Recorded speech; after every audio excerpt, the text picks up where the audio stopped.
विपिन बिहारी नंद लाला, वृंदा विपिन बिहारी नंद लाला, वृंदा विपिन बिहारी नंद लाला, वृंदा विपिन बिहारी नंद लाला, सेवा कुंज बिहारी नंद लाला, सेवा कुंज बिहारी नंद लाला, यमुना पुलिन बिहारी नंद लाला, यमुना पुलिन बिहारी नंद लाला, मेरा मदन बिहारी नंद लाला, मेरा मदन बिहारी नंद लाला, भज गोविंद गोविंद गोपाला, भज गोविंद गोविंद गोपाला, भज गोविंद गोविंद गोपाला, भज गोविंद गोविंद गोपाला, माथे पे मुकुट देखी चंद्रिका की चटक देखी, छवि की लटक देखी, रूप रस पीजिए, लोचन विशाल देख, गले गुंजमाल देख, अधर रसाल देख, चित्त चुप कीजिए, कुंडल की हलन देखे, अलकन की बलन देखे, पलकन की चलन देखे, सर्वस्व दीजिए, पीतांबर छोर देखे, मुरली की घोर देखे, सामरे की ओर देखे, देखी मोही कीजिए, गोविंद गोविंद गोपाला, भज गोविंद गोविंद गोपाला, भज गोविंद गोविंद गोपाला, भज गोविंद गोविंद गोपाला, मेरा मुरली मनोहर नंद लाला, मेरा मुरली मनोहर नंद लाला, मेरा मुरली मनोहर नंद लाला, मेरा मुरली मनोहर नंद लाला, मेरा मुरली मनोहर नंद लाला, मेरा मुरली मनोहर नंद लाला, मेरा मुरली मनोहर नंद लाला, मेरा मुरली मनोहर नंद लाला, भज गोविंद गोविंद गोपाला, भज गोविंद हरि गोविंद बोल। गोपाला, भज गोविंद गोविंद गोपाला, भज गोविंद सब गाइए। गोविंद गोपाला, भज गोविंद गोविंद गोपाला, भज गोविंद गोविंद गोपाला, मेरा मुरली मनोहर नंद लाला, मेरा मुरली मनोहर नंद लाला, मेरा मुरली मनोहर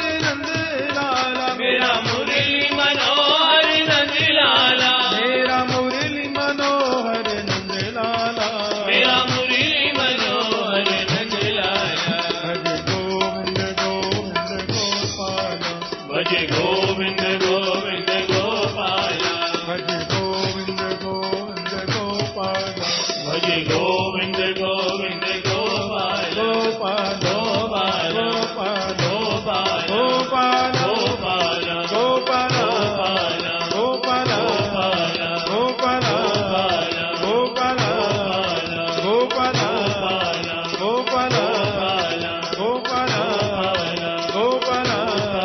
गोपाला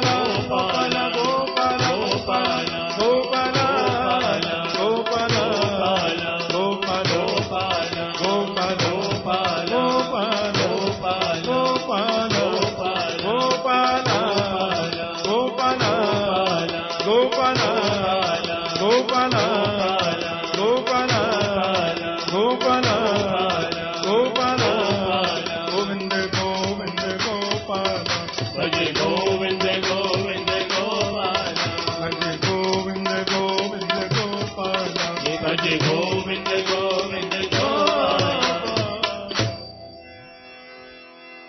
पति पत्नी दोनों मिलकर के गोविंद के भजन में लीन हो जाते हैं, क्योंकि सर्वम त्यक्त्वा हरिम भजेत ये परीक्षित की मनस्थिति है। भगवान की कृपा, संतों का आशीर्वाद, वे दिनों दिन प्रजा का प्रशासन बड़ी कुशलता से कर रहे हैं। क्रमशः 4 पुत्र परीक्षित को हुए। 4 पुत्रों में जो ज्येष्ठ हैं उनका नाम ही तो जन्मेजय है। माता शत्रु पिता वैरी ये न बालो न पाठित। वे माता पिता तो अपने पुत्रों के शत्रु होते हैं जो बच्चों को सुंदर शिक्षा नहीं देते। समय समय पर बाल गोपालों को सुंदर शिक्षा दीजिए, व्यावहारिक भी व्यावसायिक भी व्यवस्था संबंधी भी बहुत जरूरी है। और आदर्श परीक्षित के राज्य में कोई घर में ताला तो लगाता ही नहीं, किसी को जरूरत ही नहीं ताला लगाने की। एक दूसरे के प्रति अत्यंत अद्भुत प्रेम है सबको। प्यार से बोलो जय श्री कृष्ण। वैसे हम लोगों की एकादशी कल है, पर कुछ लोग एकादशी आज भी किए हैं, मुझे ऐसा लगता है। वैसे स्मार्त भक्तों की एकादशी आज है, वैष्णवों की कल है। इसलिए आज जय श्री कृष्ण में करंट कम आ रहा है। पेट्रोल नहीं तो गाड़ी कहां से चले। पर हमारे वृंदावन में जैसी एकादशी होती है ना, ऐसी एकादशी तो रोज हमें तो अच्छा। जो जो माल मसाले बनते हैं, खाली आटा चावल ही तो नहीं खाना है, बाकी तो सब चलता ही है। कुट्टू की पूड़ियां, कुट्टू की पकौड़ियां, सावा की खीर, साबूदाने की खिचड़ी, बादाम की चकती, पिस्ता डालकर मिठाई। ऐसी एकादशी रोज आवे, फिर बोलने में कंजूसी क्यों? भाव से बोलो ना जय श्री कृष्ण। गृहस्थ आश्रम से निवृत्ति लेने का नियम है शास्त्र में, क्योंकि 50 के बाद में तो वन शुरू हो जाता है ना जी। वन एक क्या वन, इसका मतलब है वनम प्रव्रजेत धीर, वन में चले जाओ। एक सज्जन हमसे पूछने लगे, महाराज वानप्रस्थ में जाने का मन तो होता है। अब पहले तो लोग वन में जाते थे तो वन में फल मिल जाते थे, फल खा करके भजन करते थे। अब वन में जाए तो वन में पेड़ ही नहीं है, तो फल कहां से होंगे? तो कैसे वन में जाएं? अरे मैंने कहा वन में जाने का मतलब है वृंदावन चले जाओ। जय श्री कृष्ण। वनम वृंदावनम नाम पसव्यम नव काननम, गोप गोपी गवाम सेव्यम, पुण्याद्रि तृणवीरुधम। वन में जाने का मतलब है 50 के ऊपर जाओ तो ज्यादा से ज्यादा वृंदावन जाने की चेष्टा करो। बस वृंदावन आ गए, फिर कुछ करना जरूरी नहीं है। वृंदावन की गलियों में भ्रमण करना ही प्रदक्षिणा है, परिक्रमा है। वृंदावन में विश्राम करना ही समाधि है, ऐसा संत जन कहते हैं। क्योंकि यहां तो कण-कण में गोपाल वास करता है। स्वामी श्री अखंडानंद सरस्वती जी महाराज भागवत के और संत समाज के बड़े प्रतिष्ठित विद्वान। मैं जब बहुत छोटा था, मैंने सुना स्वामी जी एक बार यमुना किनारे जा रहे थे, साथ में उनके कुछ संत थे। स्वामी जी ने तुरंत एक मुट्ठी बालू उठाई और उन साथियों को दिखाते हुए बोले, इस बालू को जरा गौर से देखो, इसमें एक कण श्याम है तो एक कण गौर है। बोलो जय श्री कृष्ण। इस भूमि के कण-कण में गोविंद प्रिया प्रियतम वास करते हैं। ऐसी पावन स्थली वृंदावन है और समस्त देव वहां आकर के निवास करते हैं आनंद प्रदान करने के लिए। वृंदावन चले जाओ। राजर्षि परीक्षित ने देखा कि 45 का तो हो ही रहा हूं और 50 के बाद गृहस्थ आश्रम के से निवृत्ति लेने का नियम है। तो थोड़ा अभ्यास करें ना, थोड़ा सत्संग अभ्यास चलना चाहिए।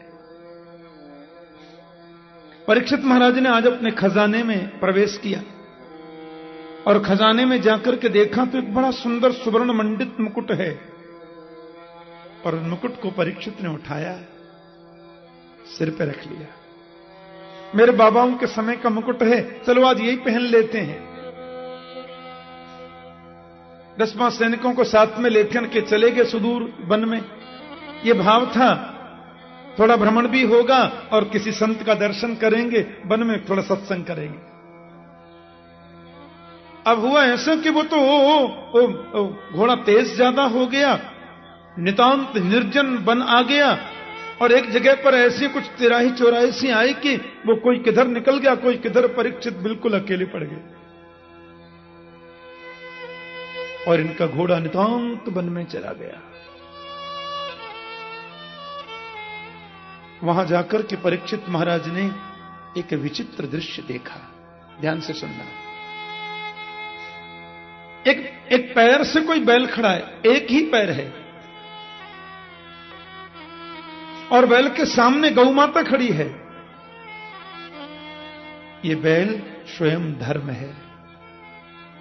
सतयुग में धर्म के 4 चरण होते हैं, सत्य, दान, दया और पवित्रता।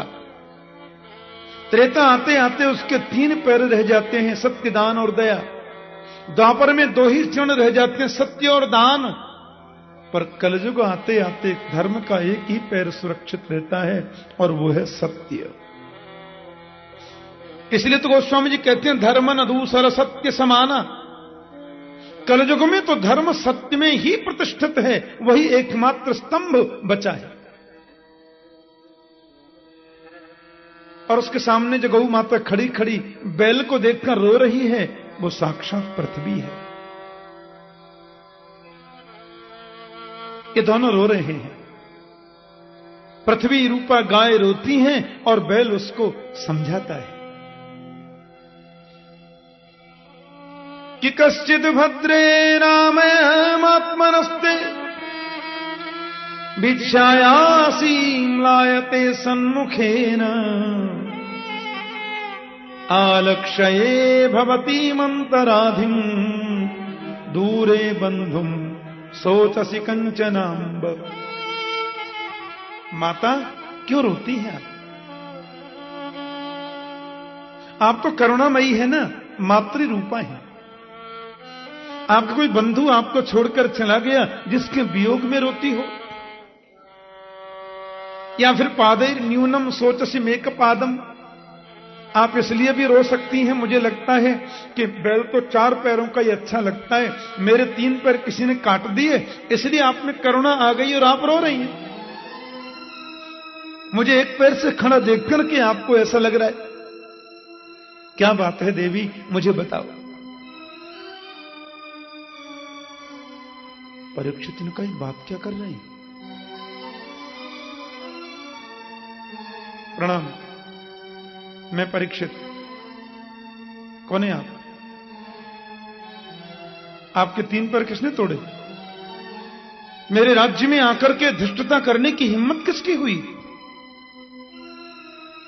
हे भगवान, मेरे राज्य में तो ऐसा कभी नहीं हुआ। मेरे रहते हुए आपके 3 पैर किसी ने तोड़ दिए। किसने किया ऐसा? उसका नाम बताएं, मैं उसको दंड दूंगा, मैं प्रयास करूंगा उसको दंड देने का, क्योंकि मेरे रहते ऐसा होना नहीं चाहिए। धर्मरूपी बैल बोला, किसका नाम लूं कि मेरे 3 पैर किसने काटे? यदि हम कर्मयोग पर विश्वास करें, क्योंकि शास्त्रों में तो कर्मयोग, भक्ति योग, ज्ञान योग, मीमांसा, दर्शन, ये सब वर्णन है। अब यदि कर्म की बात पर विश्वास किया जाए तो दोषी कौन है? सोचो। कर्म किया है मैंने, तो फल पड़ोसी क्यों भोगेगा? मेरा कर्म ही ऐसा हुआ होगा राजन, जिससे कि 3 पैर टूट गए। अब इसमें नाम लेने और न लेने से क्या फर्क पड़ता है? मीमांसा दर्शन पर यदि चिंतन करें तो मीमांसा दर्शन में स्पष्ट किया गया है कि सुख और दुख दोनों मन की कल्पना है। दुख कुछ होता नहीं और सुख कुछ है ही नहीं। हम जिसको मान लेते हैं वो दुख है और जिसको नहीं मानते हैं वो सुख है। ये विचित्र बात है। एक आदमी के सवेरे बादाम का हलवा जब बन रहा था ना नाश्ते में, तो थोड़ा अच्छा नहीं बना, बस डांट रहा है नौकर को, रसोइया को, इतने दिन हो गए, बूढ़े हो गए, शर्म नहीं आती है, ढंग से नहीं बनाया, सब नाश्ता किरकिरा कर दिया है।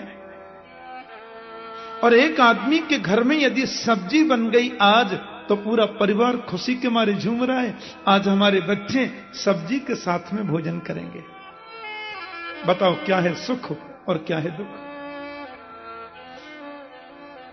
एक आदमी आया, चेहरा सूजा हुआ है, क्या बात है भाई जी, बड़े उदास लगते हो।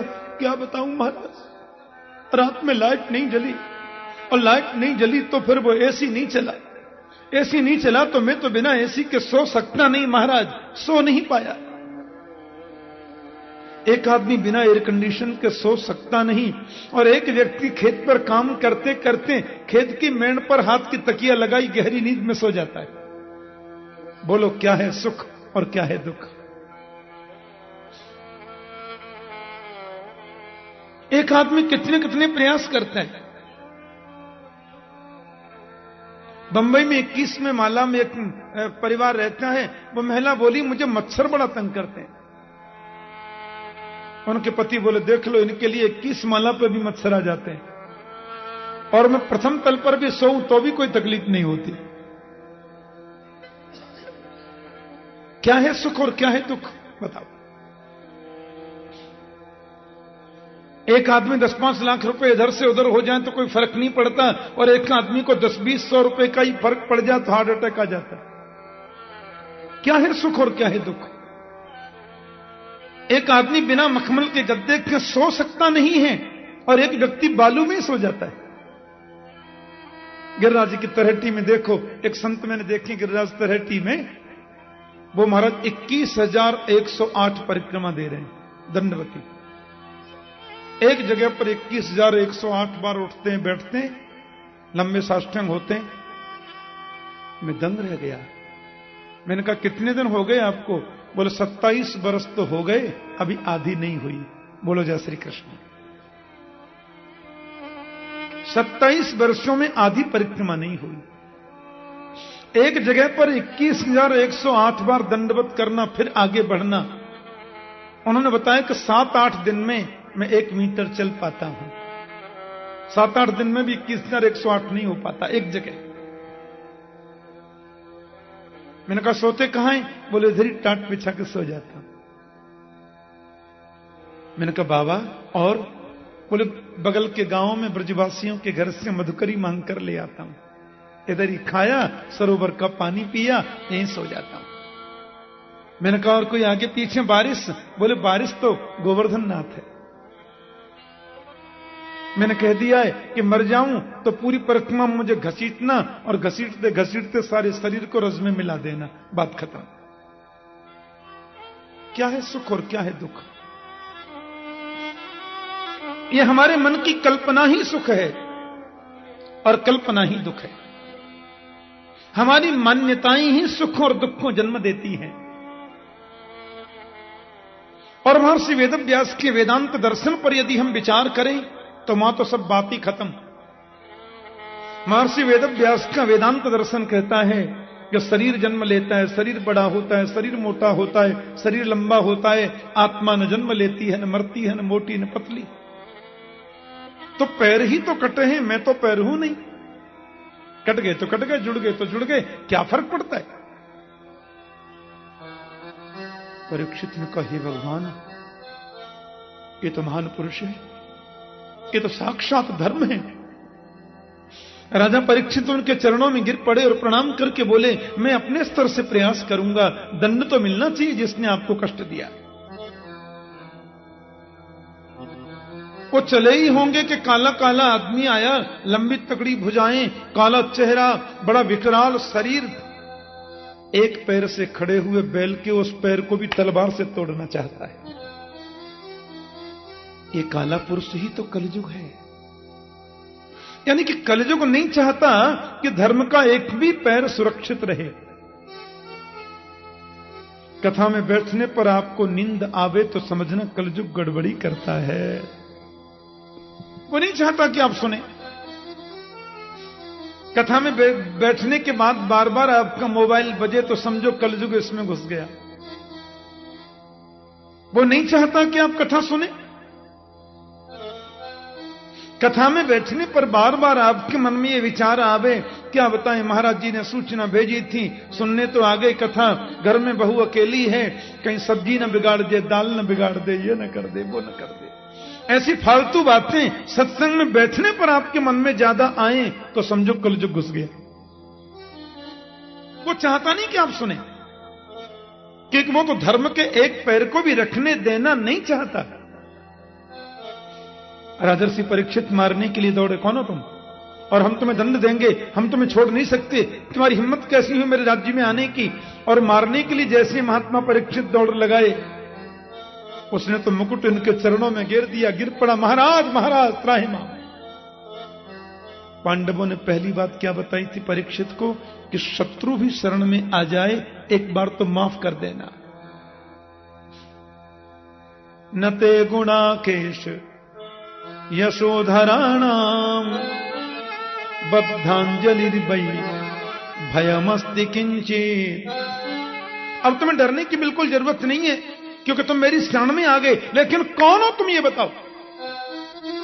शरण में आने वाले को हम मारते नहीं, हम पांडवों के पौत्र हैं। बोले मैं तो कलयुग हूं। कलयुग, निकल जाओ, चले जाओ मेरी आंखों के सामने से, आज के बाद मेरे राज्य में प्रवेश मत करना। कहां जाऊं महाराज, सारी दुनिया में तो आपका राज्य है, आप तो करुणाशील हैं। यत्र क्वचन वत्स्यामि सार्वभौम तवाज्ञया लक्ष्ये तत्र तत्रापि त्वामाप्तेषु सनासनम। सब जगह तो आप हैं। राजा परीक्षित ने देखा कि एक कलयुग है, कलयुग में दुर्गुण तो लाखों हैं, पर एक बहुत बड़ा इसमें गुण भी है। इसलिए परीक्षित ने उसको मारा नहीं, छोड़ दिया।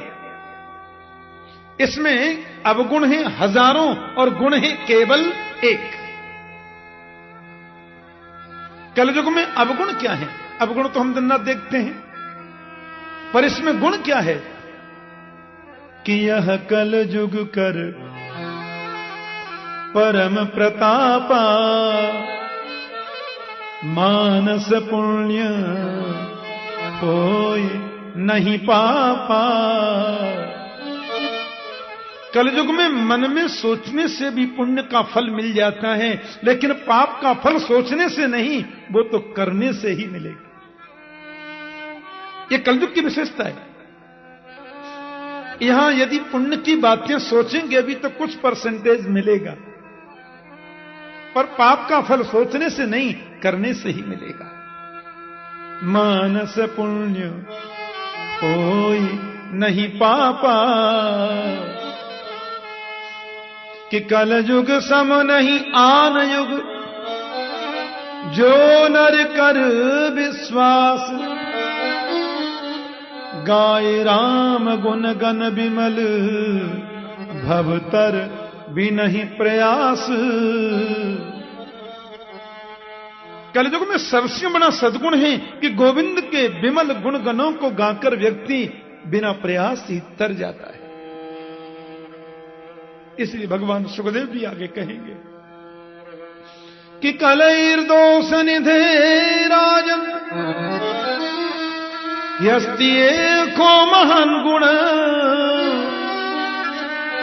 कीर्तनादेव कृष्णस्य मुक्त संग परम ब्रज। कलयुग में यह बहुत बड़ा सद्गुण है कि कीर्तनादेव कृष्णस्य मुक्त संग परम ब्रज, केवल कीर्तन करने से व्यक्ति मुक्त हो जाता है। इसलिए परीक्षित ने सोचा नहीं नहीं भैया, इसमें गुण तो एक गुण तो है ही, एक गुण से बहुत लाभ हो सकता है। इसलिए ठीक है, हम तुमको छोड़ देते हैं, मारेंगे नहीं, पर हम देखो तुमको जगह देते हैं, वहां से बाहर खबरदार निकलना नहीं। कलयुग बोले दे दो, परीक्षित ने उसको 4 जगह दे दी। द्यूतम, पानम, स्त्रियः, सूना। जुआ खेलने में कलयुग का बास है, जाओ। एक जगह तुमको दे दी जू। जो भी जुआ खेलते हैं वो कलयुग के पक्के भतीजे होते हैं, क्योंकि जुए में कपट के रूप में कलयुग वास करता है। हां, जुआ नहीं खेलना चाहिए। इस्लाम है ना, इस्लाम धर्म, उसमें जुआ खेलना मना है। एक मुस्लिम कंट्री है मलेशिया। एक बार वहां कथा करने जब मैं गया, मेरे साथ में बहुत लोग गए थे भारत से,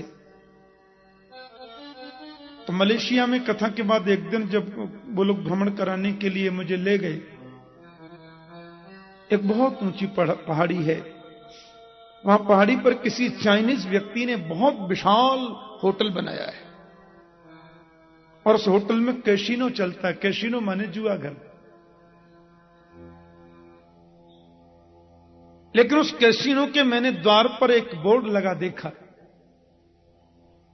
उस बोर्ड पर लिखा था, किसी भी मुस्लिम का इसमें अंदर प्रवेश वर्जित है। जुआ घर में वो नहीं जा सकते। मैंने कहा, ये क्या लिखा है? बोले, महाराज जी, इस्लाम में जुआ खेलना मना है, इसलिए यहां की सरकार की ओर से प्रतिबंध है। विदेशों से लोग यहां आते हैं, करोड़ों के न्यारे वारे होते हैं, पर कोई इस्लामिक व्यक्ति इसमें जुआ नहीं खेल सकता।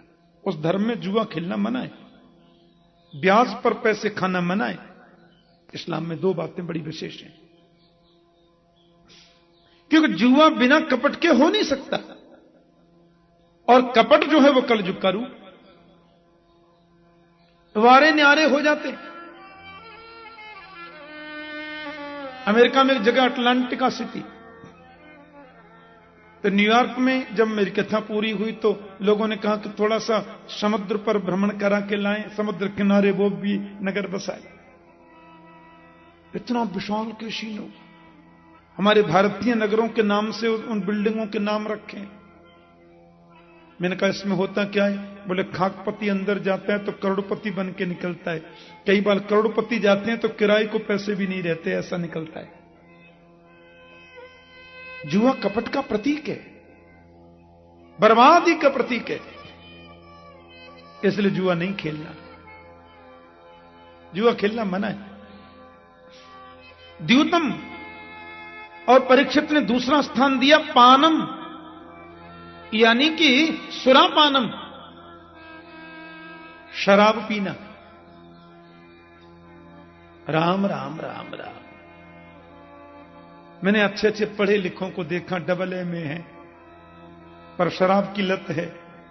और जब शराब पीते हैं श्रीमान जी तो औंधा मुंह करके नाली में पड़े, कुत्ते से बात कर रहे हैं, औंधा मुंह करके नाली में पड़े, बगल में कुत्ता खड़ा, उससे बोल रहे हैं, खा वहीं खा। पी लिया तो पड़ोसी के घर को अपना समझ के पहुंच गए, चाय नाश्ता कर ली तो याद आया तो पड़ोसी का है। आदमी को पशु बनाती है शराब, कभी नहीं पीनी। उसमें मद के रूप में वास करता है कलयुग। मद ही कली का रूप है। तीसरा स्थान तुमको देता हूं मैं कलयुग। बोले, कौन सा? बोले, स्त्रियः, वेश्याचार, परस्त्री गमन करना। हमारे शास्त्रों में सबसे भयंकर पाप कहा इसको। वेश्यावृत्ति स्त्री धारण करे, वेश्याचार पुरुष करे, ये जघन्य पाप है। मातृवत परदारेषु परद्रव्येषु लुष्टवत् आत्मत सर्वभूतेषु यह पश्यति स पंडिता। इसमें कुत्सित काम के रूप में कली वास करता है, ऐसा नहीं करना। और चौथा स्थान मैंने तुमको दिया सूना। सूना माने हिंसा। किसी भी निरपराध प्राणी को तुम मत मारो। किसी भी जीव को मारने का तुम्हारा अधिकार नहीं है। आत्मनः प्रतिकूलानि परेशान न समाचरेत्। महात्मा बुद्ध जा रहे थे, रास्ते में भिक्षा लेने के लिए एक बड़ा दुर्दांत व्यक्ति था, नाम था अंगुलीमाल। आपने सुनी होगी कथा।